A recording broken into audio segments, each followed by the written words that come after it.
To the To Be Frank Show with Zacc and Strack. Frank Zaccanelli has been in the world of domestic and international business and professional sports for 40 years. And as a former minority owner, president, and general manager of the Dallas Mavericks, he's been asked to comment on current events and national news for most of his professional career. Sarah Strackhouse has worked as a reporter, videographer, graphic designer, anchor, and producer at Fox News, the CW, CBS, NBC, and Time Warner cable stations across the country for more than 12 years. And no matter where she landed, her search was for the truth. In a time where journalistic integrity has come to be questioned, people are looking for a place to find just the facts.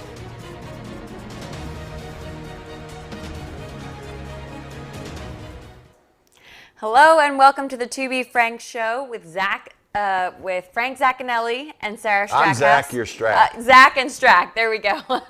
Happy Monday, everyone. We had a very news-filled weekend. Lots going on. Yes, and again, before we get started with today's show, please tell everyone again how they get to our show. Absolutely. So on Facebook, you get us at To Be Frank Show, and then on YouTube, just search in the To Be Frank Show, and then of course online as well, tobefrankshow.com, and then anywhere you get your podcasts, we're there.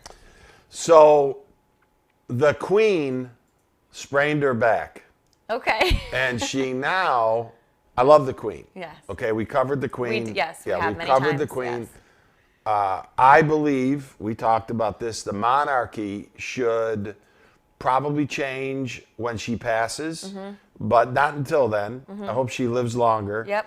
But she sprained her back. Now, here's my question, Sarah. Do you think she sprained it leaning over to get a martini over the bar? Is that possible? I mean, it sounds probable, to be honest, because a gin martini is her thing in the evenings. So she might have been sneaking it since she was told. Well, tell the viewers. Yeah. I mean, they told her to stop drinking. Yeah, so the doctors told her, she's 98 years old. They're like, you need to stop drinking. And she has apparently a martini. You can't stop the Queen from drinking. When she's 98. I mean, let her live happily. Well, she's 95. 95, yes. 95. Yeah, so she has a gin martini apparently each evening. But do you think it had anything to do with straining her back?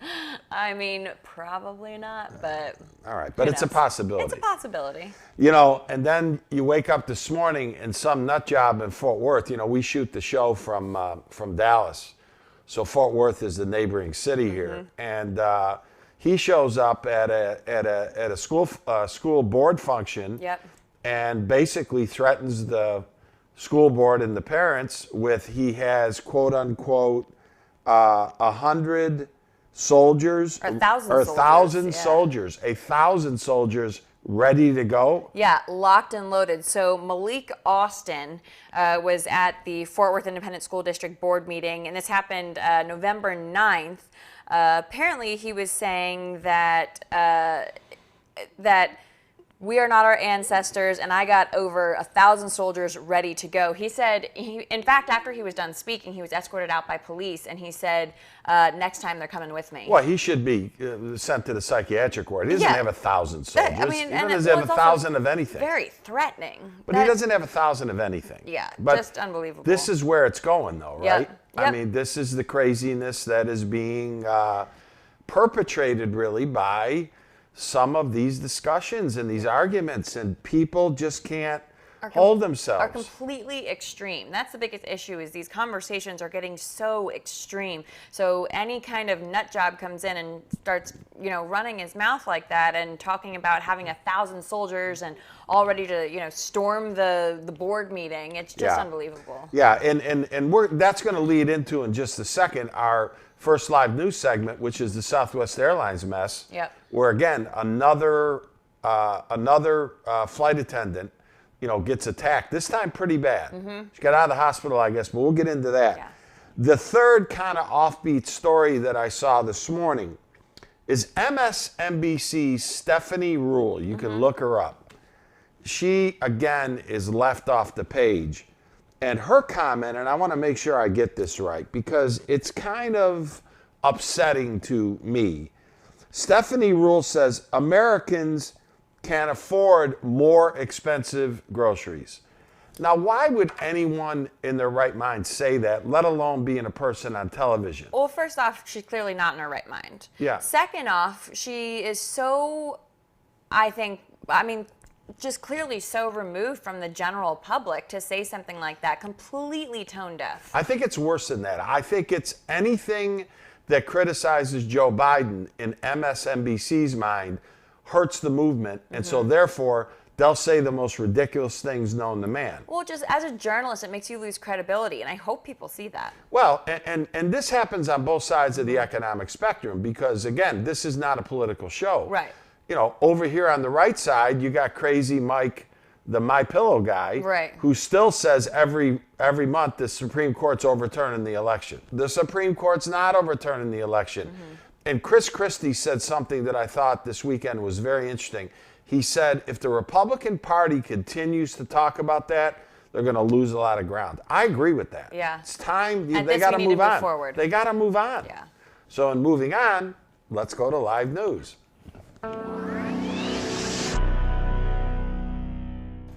All right, so we're talking about Southwest Airlines. So an employee was taken to the Dallas hospital on Saturday after being verbally and physically assaulted by a passenger. This happened at Love Field Airport. They were flying from Dallas to LaGuardia in New York City. The employee was taken to the hospital after this, and then she was released Saturday evening. She's, resting at home right now, but it's just unbelievable. I was looking at some statistics recently.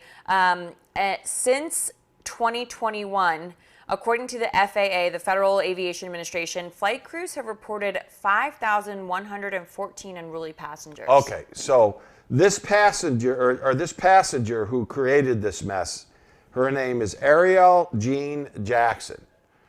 And if you see her, you get a little bit of a sense about, well, maybe she's just not completely all there. I don't know.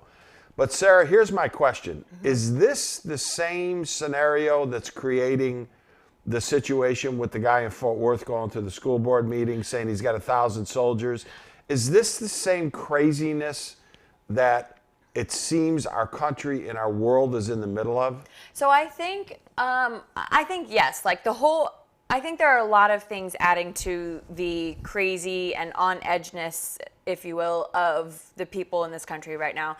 So I think obviously CRT is a very specific thing, is a very specific subject. It can be polarizing depending on how you feel about how it's taught, where it's taught, why it's taught. Right. But I also think that COVID, just in and of itself, has been a completely polarizing subject as well, and also makes people, when it comes to your health, I think people get very extreme and afraid. And I think when people are afraid, fear makes people do some crazy things. Well, there's no other, Sarah, explanation that I can come up with of why all of a sudden, on these flights that these,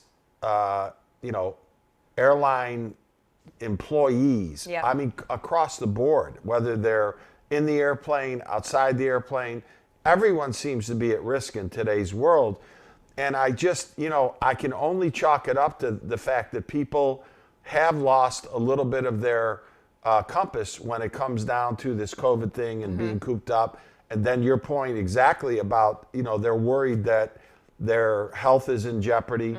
Well, if you're worried that your health is in jeopardy, why the hell are you on the airplane? Right, that's what I was thinking too. And it was interesting, the FAA also said that 70% of those incidents were over masks. Yeah, and so, but they just can't keep, they can't keep beating up flight attendants. I mean, this woman was in the hospital for at least 24 hours, Yep. right? Yeah. And they said it was a pretty bad incident. I talked to somebody at Southwest that told me it really was one of the worst situations that they had. And it's scary. Yeah, so the situation really is, again, we're a country without a compass in a lot of ways right now, and these vile reactions are very concerning, at least to me, and I think to you. And I don't know what the complete answer is, because we're going to get into a segment about Eastern and Central Europe where this COVID thing is going gangbusters again. I mean, the morgues are filled, everything's going on. I don't know where the end is here. Right. I don't see the end. I know. I keep thinking, oh, well, hopefully we're close to it. Hopefully we're close to it. But it keeps rearing its ugly head in different ways, a lot of different ways. The supply chain issue, we've talked about this a number of times. COVID has obviously caused a lot of issues, but it just keeps we just keep feeling more aftermath. Stephanie Rule says, well, we can afford it. Americans can afford it. That's one of the dumbest comments I've ever heard. It's asinine, it's out of touch, it's tone deaf, and it's disrespectful. insulting to the American people. It's disrespectful. Yeah. All right. Moving on. So Janet Yeller, of course, the U.S. Yellen. Old Yeller. Yeller.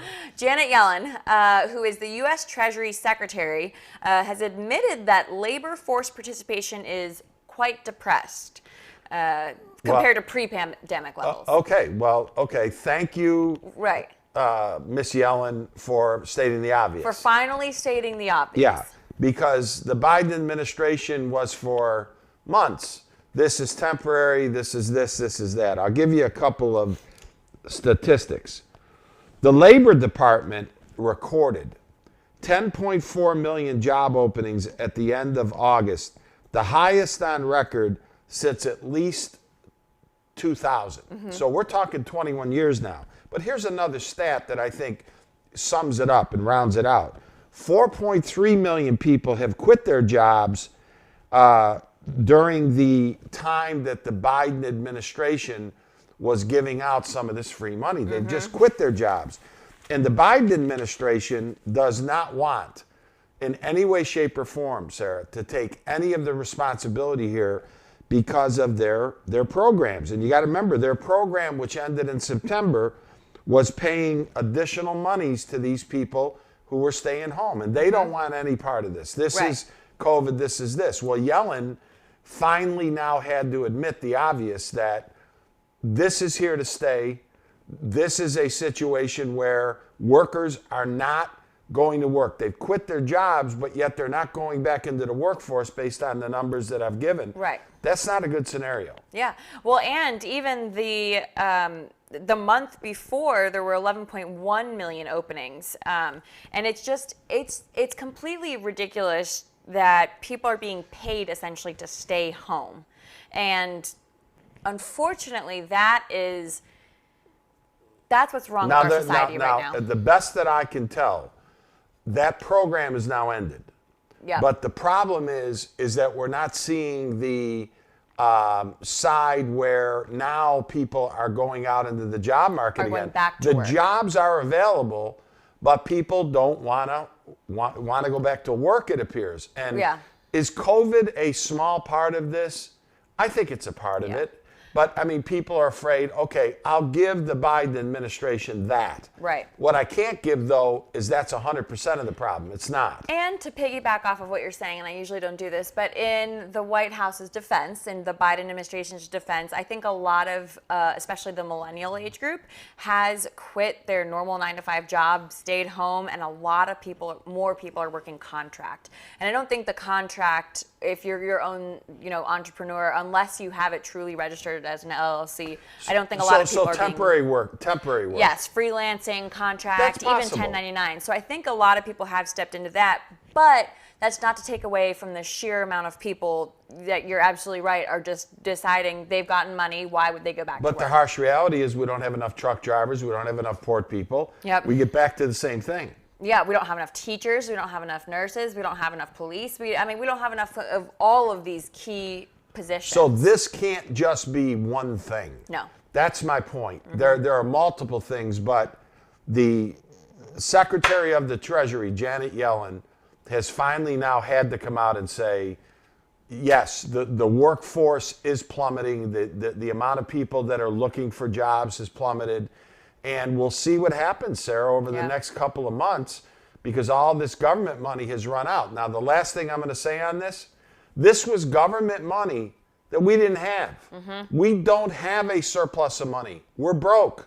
But yet we continue to spend this money, and, it's come home to roost. Yep. Yeah, Okay. absolutely. Well, it's good that she finally admitted it. Okay. All right. All right, moving on. So this morning, Bannon turned himself into the FBI. This after being indicted on one count last week related to his refusal to appear for a deposition, and another related to his refusal to produce documents to the House committee who is investigating January 6th. And we do have video on this. All right, run the video. Mr. Bannon stands alone in his defiance and we will not stand for it. We will not allow anyone to derail our work because our work is too important, helping ensure that the future of American democracy is strong and secure.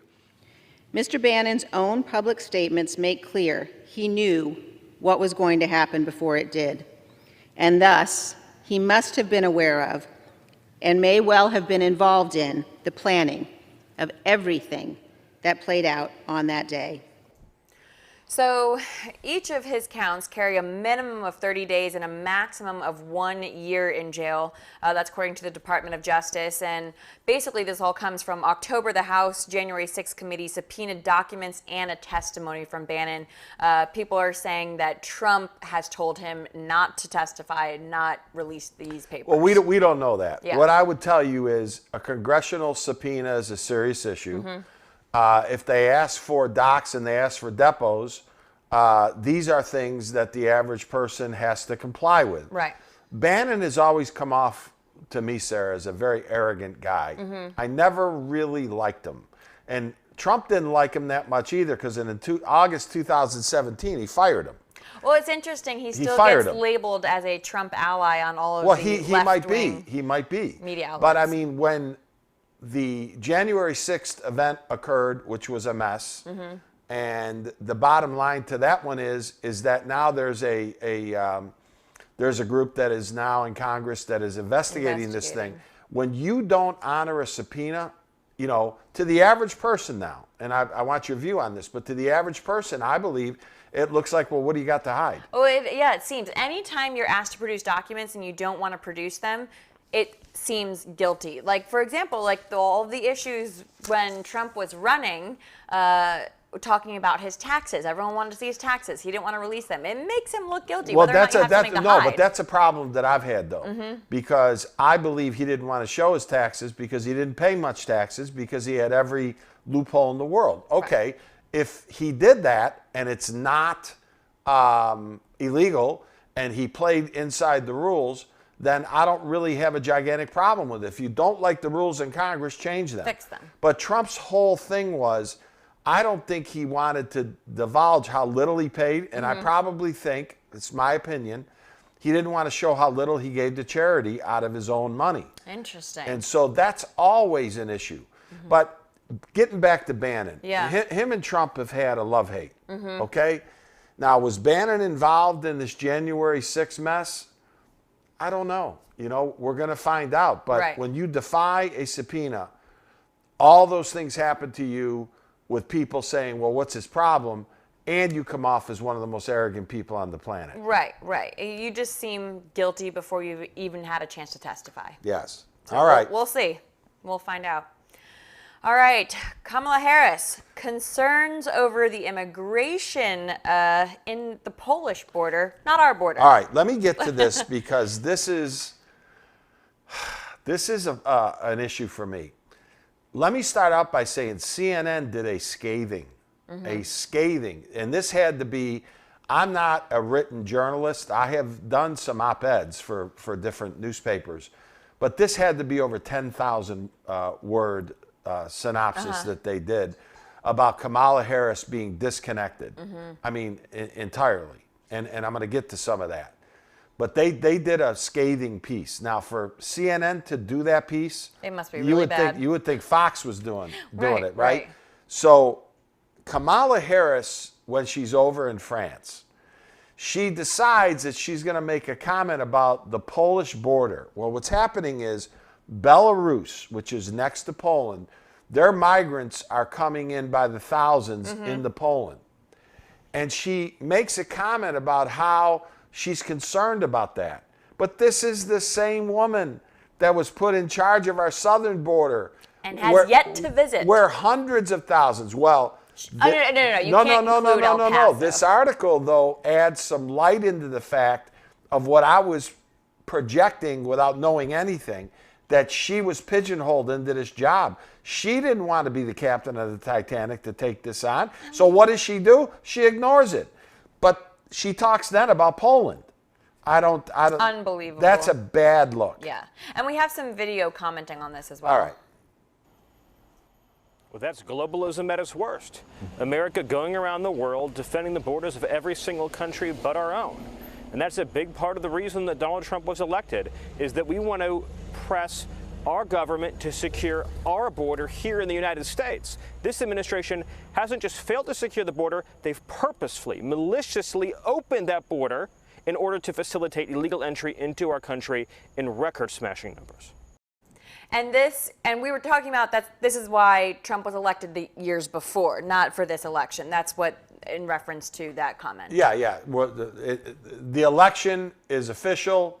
We support the election. This is not a show where we have any problem with the election of Joe Biden as being legal and forthright. This was talking about the 2016. Yeah, no, I have a problem with what he's doing in terms of running the country. Yes, All right, so let me get to this Kamala Harris scenario. Over 30 sources were used for this huge CNN expose. Here's some basic things, and Sarah, you can comment to these. Key family members have often had a say. That's a problem. I said in the beginning of the Trump administration, he was not smart in having his daughter and her husband in the middle of his politics in the White House. I did not like that. I think that is a bit of nepotism. How are you ever really going to see things clearly? I understand what you're saying there, but I thought his daughter did him a credit because she was so sophisticated, so kind, so eloquent, and I thought she handled all of her projects with poise, which I think helped his look. But there's a nepotism factor that factors into that. Right. And you're running the country, and they didn't get elected to run the country. He did. Right. So key family members in Kamala Harris's sphere, her sister and her niece that shows up on Instagram all the time. The article from CNN called the relationship with the White House an exhausted stalemate. Exhausted stalemate. What does that say to you? I mean, the relationship with her family members? No, with the White House. With the White House. Well, because again, the White House has 27,000 staff people. Yeah. She has staff people. Her relationship with Biden, who the hell knows? Honestly, it sounds exactly like what we talked about the last episode, or the last show we had, that basically people are unhappy with her in her own organization. Do you know what her approval rating is? 28%. Okay, so if I'm advising her, I'm like Miss Vice President, and anybody who makes a suggestion, this is about her being a woman, or this is about her being a woman of color, is full of crap. That has nothing to do with this. Nothing. This is the look. No one is picking on her for those reasons. I think people pick on her because nobody really knows what she stands for. Nobody really knows what she's doing. And she could have played an active role. You know, if she was really, really put in charge of the border on the southern side, she could have gone down there multiple times. She could have said, you know, we've got to tweak our policies here and there. But I don't think she wanted to do that. Or she could at least comment on the 1.7 million illegal border crossings this past year. It's the most since they started recording in 1960. Yeah. Instead, she's talking about the Polish border, which has nothing to do with the country that she was voted into and work on that border. The word border should never come out of her mouth anywhere in the world. Unless it's American. Well, because of her missteps as it relates to our border. Right. The last thing I would ever do if I'm in France is talk about anybody else's border. I mean, that's a subject that you would never talk about. I mean, I love the Polish people. Grew up around them. Their kibasi's great. They're big and tall. They're nice people. But they can handle their own border. Well, they can handle their own country. That's Right. They're working on it. In fact, they were talking about all of these soldiers that were actually marching, 12,000 troops amid the influx of migrants. So they're preparing in the best way they know possible. Yeah, but really and truly, that's just something. Yeah. That's such a bad look for her, and it's just one misstep after another. But CNN, not Fox, put together the scathing article. You should read it. It's not very flattering of her vice presidential administration. I'm going to have to take a deep dive into that, but it sounds about right. Yeah. Unfortunately. All right, our final story for the live news segment. Federal appeals court has halted the Biden rule for employees who are over 100, for companies that have over 100 employees with the vaccine mandate. We have a quick video on that we'll start off with. All right, but you say on that. All right. What do you say? Oh, great. So you're saying that's... It should be halted. So that's what's going to happen? Yeah, I mean, so far it's kind of frozen right now. Okay. And it should, as it should be, in my opinion. Okay, so before we show the video, but my question is simply this. This is a top appeals court. We've said for weeks that the administration is going to have a hard time enforcing this. Yes. I think this is a signal to that, correct? Yep, I agree. I could not agree more. All right, roll the tape. The Biden administration is pushing back after a federal appeals court temporarily halted a COVID-19 vaccine rule for large businesses. It requires employees to get vaccinated by January 4th or get tested for COVID weekly and wear masks. The new rule has been challenged by at least 27 states. Now the Justice Department is asking all those cases be consolidated in one circuit court, arguing the mandate should be allowed to go into effect. So the appeals court issued a scathing criticism of the rule, stating that OSHA, okay, and Sarah talked about OSHA a couple shows ago, does not have the authority to issue such a broad and aggressive requirement. They don't have the authority. And Sarah, these are, again, self-inflicted wounds by the Biden administration, that they're in a situation to where all hell's breaking loose on about 5 different subjects, and they create a new one. Yeah, they create a new issue for themselves. And what was said in the appeals court, I thought was right on the money. I mean, they said, quote, "The mandate is a one-size-fits-all sledgehammer that makes hardly any attempt to account for differences in workplaces and workers that have more than a little bearing on workers' varying degrees of susceptibility to the supposedly grave danger the mandate purports to address." So the rule, think about it, this rule would impact about 2/3 of the private sector labor force. And it would cost these companies of 100 people or more, it would cost them an enormous amount of money on the testing side. Hundreds of thousands of dollars to offer that testing option. Yeah, I mean, hundreds of thousands of dollars per month. Right. I mean, this could be a real problem. A reoccurring issue, and we just talked about how much the labor force is already struggling. I mean, we talked about the teacher shortage, we've talked about the nursing shortage, we've talked about the police shortage, we've talked about all of these issues. This just makes it worse, and I think the federal appeals court coming in and halting this rule is the best thing they could have done for the economy. Right. But what we're going to see in the first subject on Double Take, and we'll have a chance to debate it, is what happens when you do nothing. So we're going to get to that. Okay. We're going to get to that. All right. All right. So let's go to our segment Double Take.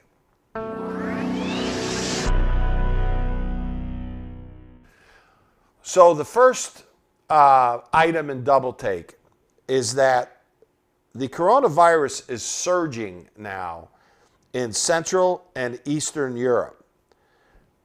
What is that going to have to do with the situation in the United States? What can we learn from that? We really need to look at this. In Bulgaria, Romania, the morgues ran out of space. Okay? I mean, this is really, really a problem. In Belgrade, Serbia, which is one of the most charming cities, I've been there multiple times, the graveyard is now operating on extended hours so they can bury the people, okay? Now, here's the whole thing in a nutshell, and Sarah, you can get to this. But vaccination rates in these countries are anywhere between 20% and 35%, much, much lower than the United States and much lower than most of Western Europe. Now, several Western European countries are now starting to see the spikes. And Sarah, my position is we're a world community tied together. What did we learn? This came out of the Wuhan lab. This didn't happen in a Chinese wet market. This came out of a lab.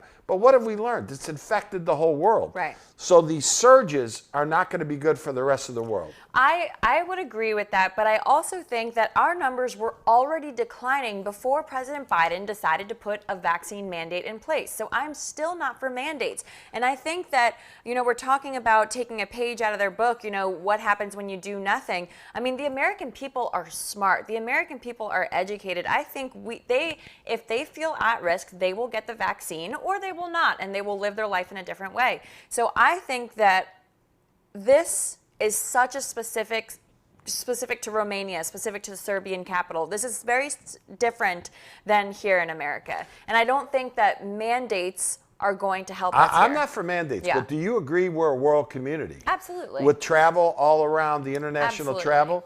If we have a problem in a certain spot, it's going to carry over into other areas. Yeah. The problem here is that if Eastern Europe starts now to get a spike in Western Europe is tied directly to the United States. Right. And so none of that is good. And it doesn't appear to me that the green light is there where, oh, by the way, we're by this COVID thing. We're not by this COVID thing. Right. Now, don't confuse that with mandates again. Yeah. Not for mandates. But I'm vaccinated. I have the booster. I'm in that category of people that I think it makes sense for. I can't tell you what to do. I shouldn't tell you what to do. But at the same time, though, this is not going to go away until everybody gets on board that we've got to eradicate this thing. That's Right. my feeling. Yeah. I mean, I understand that to a certain extent. But the options are, then what is the option there? Well, the option is 20 to 35% vaccination rates in these Eastern European countries. That doesn't appear to work. That's all I can tell you. But they're talking about, and I was looking at some articles. Some experts have said that now they want to talk about, the mandates. They want to talk about more lockdowns. According to Yahoo, actually, the experts say that vaccine campaigns and underfunded and mismanaged health systems are setting the stage. That has something to do with it. I think the opportunity to get the vaccine isn't even available That has there. something to do with it. So I think it's more so that issue rather than a government forcing something. That has a lot to do with it. But Yeah. let me repeat again. They're running out of morgue space. They're having to work at the cemeteries longer. What I'm telling you is this is going to come home to roost again. Right. We are tied in a world community. This is not a good sign, in my opinion. Definitely not. I would Okay. agree with that. All right, our next subject, we are talking the Afghan hunger crisis is getting worse. Go ahead. So, the United Nations stockpile of food that's in Afghanistan apparently could run out this month, according to ABC. So they warned this week that it's threatening to add to the hunger crisis. A third of the country's population, they have 38 million people there, a third right now are struggling with hunger. They don't know if they're going to get a meal every day. So that's kind of one of the biggest things they're seeing. The UN's World Food Program brought food over there because most of Afghanistan is now turned into a country where basically outside need is constantly needed. And of course, with Taliban rule, everything is different now. But the UN's World Food Program brought food, distributed. They're saying that they need at least $200 million now to continue to be able to feed people who are struggling. Well, if you're looking for some way to give back, or you're looking for a charity relationship in this time of the holidays, this is not a bad one. Mm-hmm. This is not businesslike, and this is not professional. No. That just sticks in my head. I can't get it out of my head. Basically, these people are terrorists. Yes, and basically, for people kind of just joining who might not have seen before, the Biden administration said that the Taliban rule is professional and businesslike. Well, I'll give you a couple quotes in a statistic. So the United Nations World Food Program that Sarah just mentioned has deemed this situation to be the worst humanitarian crisis on the earth at this moment. It's pretty bad. 95% of the people don't have enough food. 95%, according to the United Nations World Food Program. 95% don't have enough food. 23 million people are marching towards starvation. Now, here's my problem. Okay, so we get into this and we've said we're never letting Afghanistan go, and we're not. Trump decides he's going to pull the troops, but he has conditions. Trump gets beat in the election. Biden goes in on this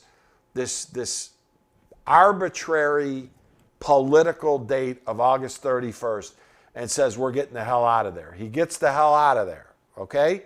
Now here's the problem. He got out of there and he left at least 450 Americans behind and all of the people that helped us in a 20-year war that were Afghanistani nationals. Here's the problem now. We're starting to see all this months after this debacle basically come back now, Sarah, to bite even harder, because now it has been predicted that the Taliban is not a real government. They don't know how to feed their people. They have no plan at all except to be terrorists. This is what these people are. And remember again, the Taliban knocked down the buildings in New York. They sent a plane into the Pentagon. We had a plane crash in Pennsylvania. These are the people. And these statistics, Sarah, are sickening. Yep, and it's only going to get worse, unfortunately. Well, we're going to cover it. We're going to follow it. Okay. All right, so our next topic, we are talking China and Russia and the relationship there, especially as it pertains to Ukraine. I'm going to let you take this one. Okay, so President Biden has, quote, a virtual meeting with China's President Xi, okay? And they've got a meeting today. I'm sure that they're going to talk about a myriad of different things. But in that meeting, they're going to have to talk about China's aggression to the island of Taiwan. Okay? So Biden has said in every kind of form that he can say it, well, we're going to protect Taiwan. Well, how the hell are we going to do it? Mm-hmm. That's number one. Number two is you've got a situation in Russia now where on the Ukraine border, Russia is now amassing thousands of troops on the Ukraine border. Now, the thing you can't forget, and Sarah, you can speak to this, we can't forget in 2014 with Hillary Clinton and Barack Obama, Russia invaded Ukraine in 2014 and took the peninsula of Crimea. The peninsula of Crimea is now controlled by the Russians. So what are they doing now? And here's my problem. Is America, based on what we just talked about in Afghanistan and a few other things, are we showing weakness that is creating some of these problems? I don't think anyone has the real answer. There's a lot of political answers, but my gut is telling me it can't be good. Yeah, I mean, yes, of course, a lot of speculation there, but I think you're hitting it right on the money. I mean, people are seeing who we have as our president. They're seeing the person who can't stand up there and talk, can't answer questions, fell asleep in the most, the biggest threat to our, world and country right now, which is apparently climate change. But I think that other countries are seeing that we are not the powerhouse that we were. And I think that they are seeing that our leader and our, chief commander is falling asleep at the wheel. And we have had great relations with Ukraine since the 90s, 91, I think, when, the independence from the Soviet Union. And we have always had their backs. We've had great relationships. And unfortunately, I think Russia, seeing that we are no longer a powerhouse, that we don't put our money where our mouth is, and we're so focused on issues that creating issues for ourselves, essentially, that I think that they're realizing, well, now's the time to invade again. Now's the time to do this or that. Because if we had someone like Trump, or, not even Trump, but someone else in power who had more Johnny on the spot, that was more on the ball, I don't think this would be an issue. Well, I'm going to really get on Trump in my Unplugged. Yeah. So, and I'm not trying to promote Trump but here, I'm going to get on him because I don't like what he's doing just recently. Yeah. Here's the bottom line. The bottom line is, if you watch this show one time, you'd think we're a right-wing ideological show. We're not. No. We're not at all. I try to keep this thing with Sarah as close to the middle as you can, but when you get into these related subjects, it's very difficult because Russia, you just get the feeling that they're snubbing their nose at us, and the same thing with China, and it's bothersome. Secretary of State Anthony Blinken, he's the guy. Oh, we got 100 people in Afghanistan. You know, you've seen this guy. He's just a suit. Okay, he kind of walks around. He's a Secretary of State. To me, he doesn't have a lot of credibility. But he's expressed concern over China's actions. Well, you've expressed concern. What the hell can we do about it? Yeah. You know, and I'm not saying, you know, everybody blamed Trump, which again, I'm going to get on pretty good here. But everybody blamed Trump before he got elected as being a warmonger. He was the least of that. Right.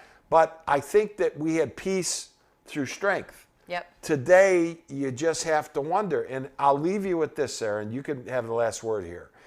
You know, what concerns me is if we can't pull out of Afghanistan properly, we can't manage our southern border, we can't manage this supply chain mess, how the hell are we going to fight a war? I was going to say, I would not trust the man who is our leader right now to take us into war. Or the whole administration. Yep. I mean, the whole administration. So we're going to see. You know, he's got a virtual meeting with President Xi today, and we're going to see. Yeah, I'm not expecting a lot. All right. All right, our next subject, we are talking families, holidays, the vaccine. Okay, so let me ask a couple questions. Okay. So you got 20 people that normally come. I used to have 25 people that came at Thanksgiving. Now, certain people moved away, but I had huge Thanksgivings here, and then we have big Christmases too. Yep. But so is there any issue? Give me the pro or the con to the issue where families now are somewhat concerned in having their unvaxxed family members spend the holidays with them. Okay, so two things. I'm going to give you a more theoretical take and my personal take. All right. So theoretically, it's your home, right? If you don't want people who are unvaccinated in your home, that's your right. Suppose it's at somebody else's house. Do you go? It's up to you. If you don't want to be around unvaccinated people, you know, sometimes you have to go to the grocery store, right? You have to go to work. You have to go to these things. But if you don't want to be around people who are unvaccinated or people who don't want to disclose whether or not they are, that is your right. You can have Christmas, Thanksgiving, Hanukkah, whatever you celebrate, you can celebrate it alone. But personally, it's up to you. If I am worried about myself, then I have the vaccine, then I will get the vaccine, and I'm not worried about what you do. If I, do not want the vaccine, that's up to me. I personally think it is a person's choice, and I don't think it's anyone's business whether or not they get it, because, again, the vaccine does not mean that you cannot have COVID. Now, or transport it. Or transmit it, yeah. Transmit it. Yeah. Basically, if it truly worked as a vaccine in that sense, then I think that would be probably a different conversation. But the fact that you can still get it, in my opinion, I think families should be together. I have friends, though, that are dealing with this. My family's not going to deal with this because we're all vaccinated, so we're not going to deal with this. Right. But there are families that are dealing with this. Friends of mine's families. The Hooper family in Syracuse, who watch the show, every single show. I guarantee you they're having coffee discussing about, what about my sister? What the hell's she doing? Right. So this is an issue that's out there. It's out there. And I don't know that there's a right or wrong answer. I think you're right. But this is something that's being discussed now. You know, it's unfortunate that it is, because holidays are supposed to be about family, about food, about getting together, spending time with your loved ones. And unfortunately, now it's a conversation about health risk. And there are or lack thereof. And there are politics in families. Yeah. You got some people over here, you got some people over here. So I have a big clan on my side, a big, huge family on my side. So there's a lot of everything. All right. So the last subject, and you're going to take the lead on this, is the whole Kenosha Rittenhouse trial. Yes. Okay. So we are seeing more updates here. Today, actually, the judge dismissed a count of possession of a dangerous weapon by a person under 18, which was a misdemeanor, one of the 6 charges that is against Kyle Rittenhouse. Now, remember, for people just joining, for people who aren't familiar with the background, Rittenhouse is on trial for killing 2 men and injuring another during the BLM riots in Wisconsin in 2020. We did find out that his father lived in Kenosha, which is why he was in the city, and additionally, he was a lifeguard there. So he worked there for a time. So he, they were finding out more information. One of the men he shot admitted that he aimed his pistol at Rittenhouse, and then only then did Rittenhouse actually fire. Now, according to the Associated Press, the next piece that they're working on, the judge went through 36 pages of legal instructions to the jury. They were able to deliver closing arguments. They talked about charges. They talked about the laws of self-defense, especially in Wisconsin. And then after that, the two sides delivered closing arguments, and then the final word before the jury was to begin deliberations.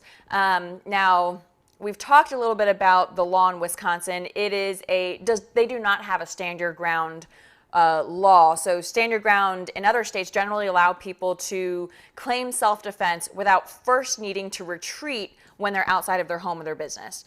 So that's basically what that looks like. I can't say whether or not he's going to be charged, but I think in this case, because the pistol was pointed at him first, it might be, and he was running, and there's video of him running, it's proving that he was trying to retreat first. I think there's a possibility he might not be convicted. All right, well, we see this completely different. Okay, so I don't see that anywhere near the way I think that you view it, which is why we have Double Take and why we have a show. This guy should have never left his living room with a loaded rifle, put it in his car, and drove 45 minutes. I stand behind that statement, Sarah, that I made last show, I believe. I also don't understand. This was about the 12th incident where we saw on TV in multiple cities that these riots were occurring. There was violence, there was this, there was that. I just don't think that if I was a 17-year-old kid that I would put myself arbitrarily in the middle of that situation, because it's not my job. I'm not paid to. I'm not trained to. I'm not required to be in the middle of that. And he goes there and he's walking the streets with a gun, and there's going to be trouble. And the fact of the matter is that's why police are paid and why they're trained to do this. So I don't see it. I see this as a really, really, really not very smart move by a real young kid whose life, no matter what happens, is going to be negatively affected by these circumstances. Yeah, I see what you're saying, but on the same point, I think a lot of people are, now that all of the facts are coming out, because at first, Biden even labeled him as a white supremacist, as all of these people were slamming him, even LeBron James got on the wagon and was slamming him for crying at trial. Well, I'm not for any of these guys. No. But a lot of people who are defending him are saying that he's a patriot. He was standing up for what he believed in. He was protecting his father's city. He's only being defended, though, and this is the other problem I have in our country. He's only being defended by the Fox News and Newsmax people. He's not being defended over here. So we have such a canyon-wide divide as it even relates to this. But that's we've got to keep in mind, though, Sarah, Yeah. that this is my last comment on this. We got to keep this in mind. You can close it out. Yeah. He killed 2 people. Yes, I agree with that. But at the same point, you have to look at the facts of the case. At the end of the day, that's what you have to look at. That's what the jury has to deliberate on.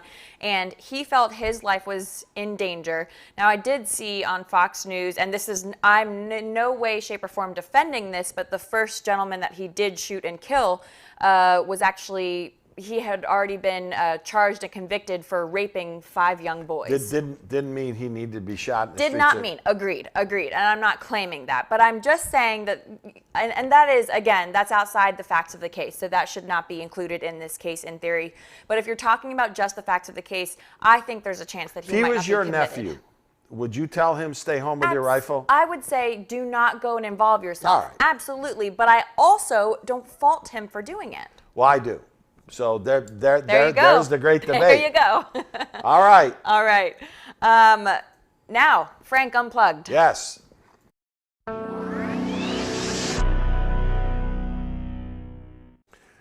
So if you watch a lot of our show, you're going to come to a conclusion, if you don't know the basis for our show, that we're against Biden and his administration. That's the last thing we are.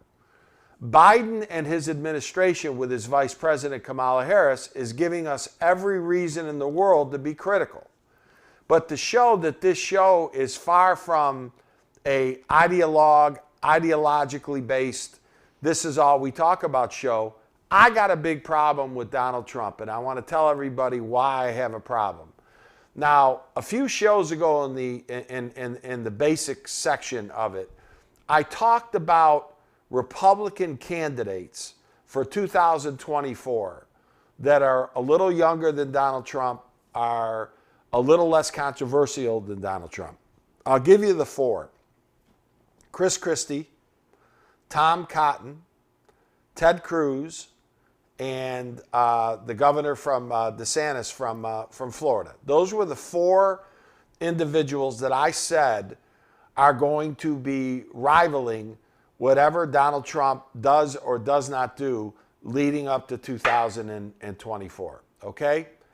The problem that I have today and why I decided to do the Unplugged on this, Trump aims now to oust the RINOs, Republican in name only, sellouts who voted for the infrastructure bill with 3 exceptions. Now, he's made this huge declaration that I'm going after these people, and here's why I'm going after these people. He has 3 people that voted for this that he's not going after, okay? That takes a little bit of the credibility away, okay, to me.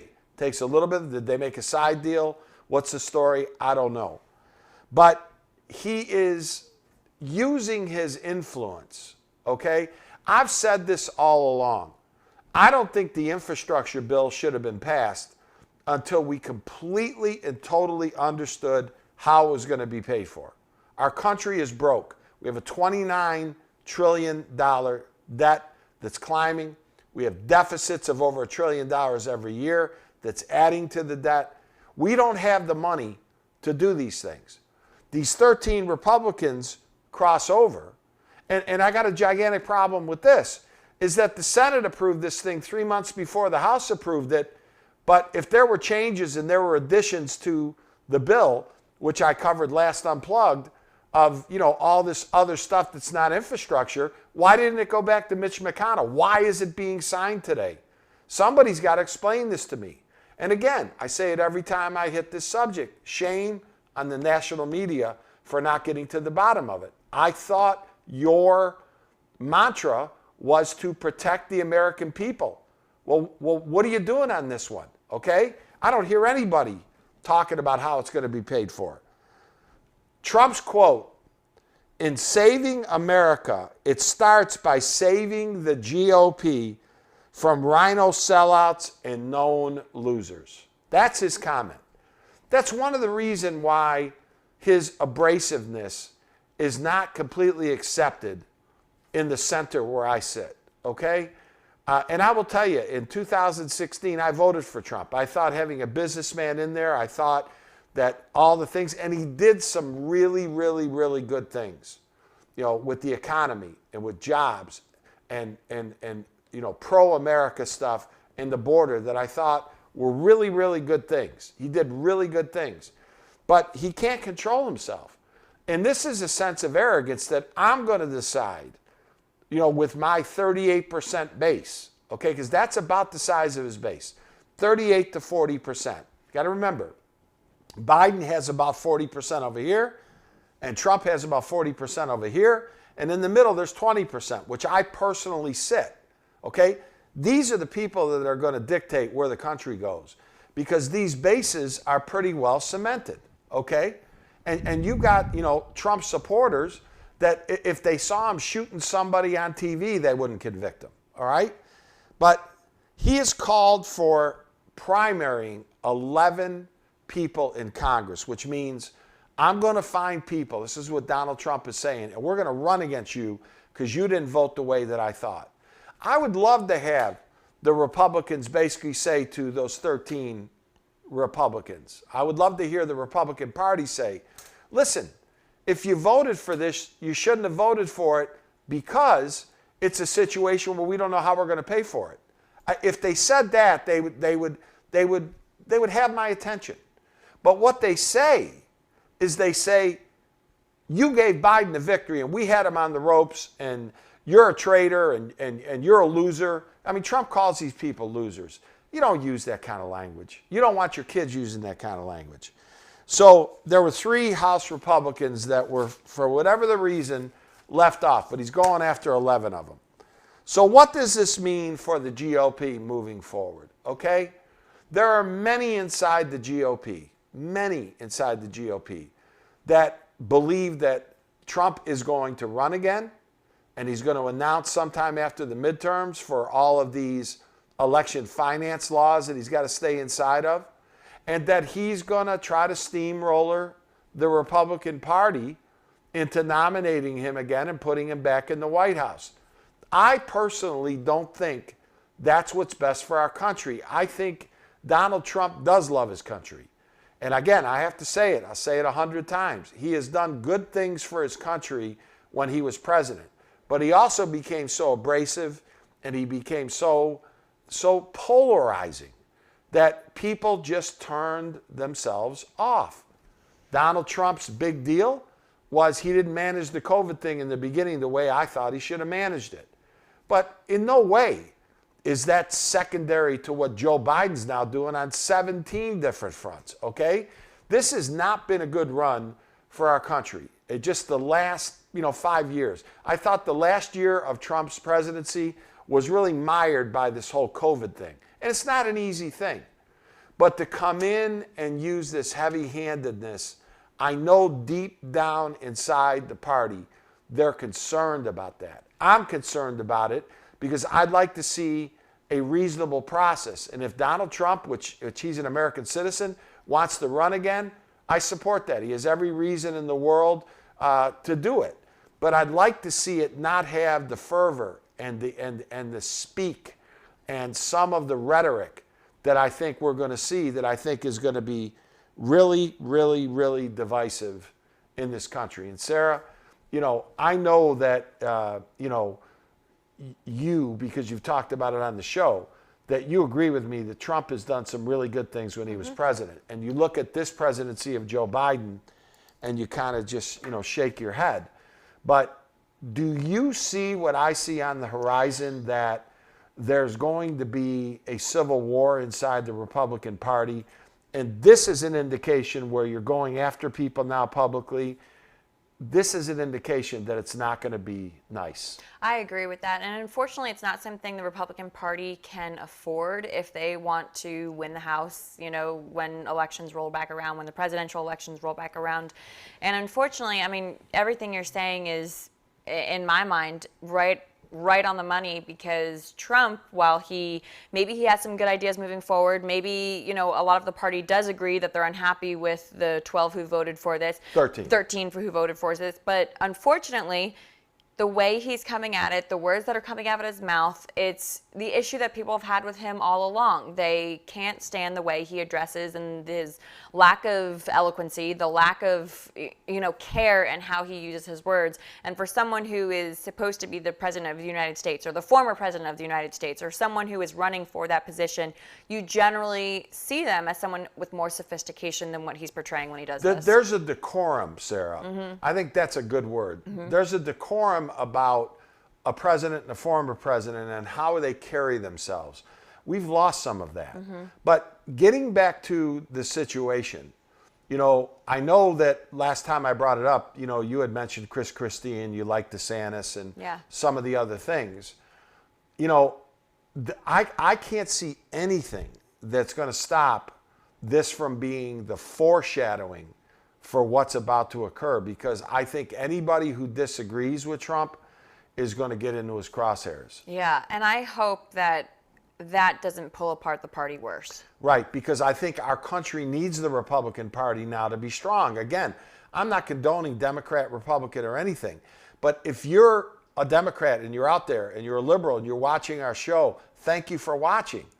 But you can't disagree fundamentally. My liberal friends can't disagree with me privately that our country is really not running properly right now. Right. And so we need a two-party system to be able to balance that, and that's my concern. Yeah, I couldn't agree more. All right.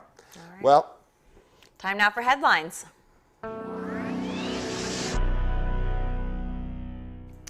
paid family and medical leave are back on the table for the social spending bill. The Associated Press reports that Democrats and advocates are trying to get Manchin, who is a little bit more of a moderate, to support the paid leave proposal. This all in the $1.85 trillion legislation. The effort is expected to intensify as the coming days and next week as the House prepares to pass the bill and move it along to the Senate. We will be following that story. And the Jeffrey Epstein trial by proxy has begun. He died by alleged suicide behind bars, according to the AP. A judge, quote, invited his accusers to court to vent their anger at a man they called a coward for taking his own life to escape accountability for sexually abusing them. More than 160,000 active duty military members are having trouble feeding their families. It's a struggle that's been here for years, according to activists, but has become especially worse due to the pandemic, primarily for junior level enlisted service members, ranks E1 to E4 in the military parlance, with children.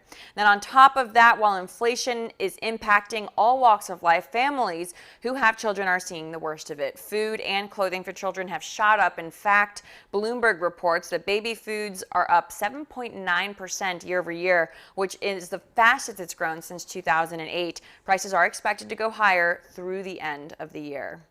And today, the judge dismissed a count of possession of a dangerous weapon by a person under 18, which is a misdemeanor in the Kyle Rittenhouse trial. Remember, he's on trial for killing 2 men and injuring another during the BLM riots in Wisconsin in 2020.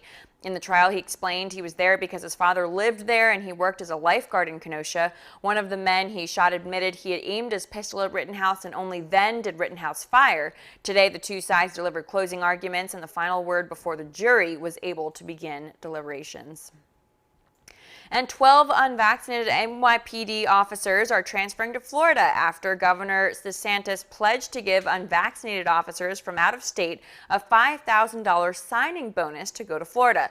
This comes after officers claim that Mayor de Blasio and the city's other Democratic leaders alienated much of the police force with budget cuts, vaccine mandates, and a lot of the other policies that we're seeing in place. Well, that's a good one to kind of end on, because I'm a big fan now of this Mayor-elect Adams. Yep, Eric Adams. And I think he's going to turn around the mess that Billy D. de Blasio left for him. I could not agree more. As a former captain of the NYPD force, I mean, I think that he's going to put his money where his mouth is, and it's going to go back into taking care of the city. I love the guy. I mean, you take a look, he told the BLM guy to go stuff it. Yep. And, I mean, I really, really, really am excited to see what the story is. Now, the interesting thing about it is you have now the replacement for Cuomo, the new governor.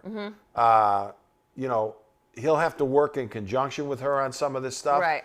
But DeSantis is a smart guy. Hey, you want to come down? You want no mandates? You want no anything? Yep. Come down. If you're a good officer, then we'll hire you. Yeah, I mean, think that's so. pretty smart. Oh, absolutely. And I think he's doing well to protect his people. I mean, numbers have gone down in that area as well for COVID. I mean, I think he's handled the whole situation really well. And to your point before, I mean, I think he'd be a great president if he runs. Well, we'll see. We'll see. Yeah. He better get the boxing gloves on. Yeah, oh, God, he's got to be ready. He better get the boxing gloves. So, Sarah, again, at the end of the show, tell everybody how they get to us again. Yes. All right. So you can find us on Facebook at To Be Frank Show. And of course, you can find us online, tobefrankshow.com. On YouTube, just search for us, The To Be Frank Show. And then, of course, we're on Spreaker, Spotify, iHeartRadio, Google Play, Apple Podcasts. We're anywhere you listen to your podcasts, you can find us. Well, we appreciate the fact that you're watching our show. So this is the Monday edition. We'll be back with you on Thursday. And for the next few days, please take care of your family. Please be safe. And please tell your friends about our show. So, Sarah, all right. I guess we'll see you on Thursday. We'll see you Thursday.